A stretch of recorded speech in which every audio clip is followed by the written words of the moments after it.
આજે આપણે જોવાનું છે કે અમુક મોટી મોટી સંખ્યાઓના આપણે ઘનમૂળ કેવી રીતે શોધી શકીએ છીએ. ઘનમૂળ શોધવા માટે તમને લોકોને 1 થી 10 ના ઘન પાક્કા ફાવતા હોવા જોઈએ.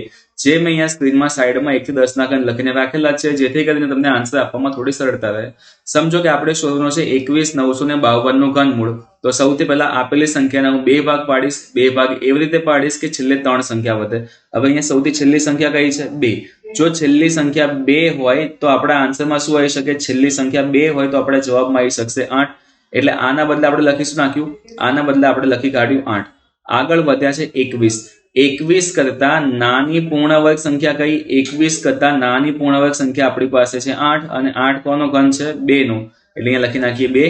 આ થઈ ગયો આપણો આન્સર. 28 નો ઘન 21,952 થશે.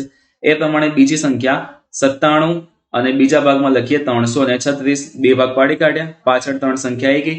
જો આપણા જવાબમાં 6 હોય, આપણા ક્વેશ્ચનમાં જો 6 આપેલું હોય તો પછી જવાબ શું લખી શકીએ? જવાબ પણ આપણે 6 લખી શકીએ છીએ. 6 લખ્યા. હવે 97 કરતા નાની પૂર્ણઘન સંખ્યા કઈ? 97 કરતા નાની પૂર્ણઘન સંખ્યા આવશે 64. 64 એટલે કોનો ઘન? 4 નો ઘન. આ થઈ ગયો 46 નો ઘન. તમે કરશો તો 97,936 આવશે. ચલો, એ જ પ્રમાણે આ ત્રીજી સંખ્યાનું ઘનમૂળ શું થશે તમારે કમેન્ટ બોક્સમાં જણાવવાનું છે.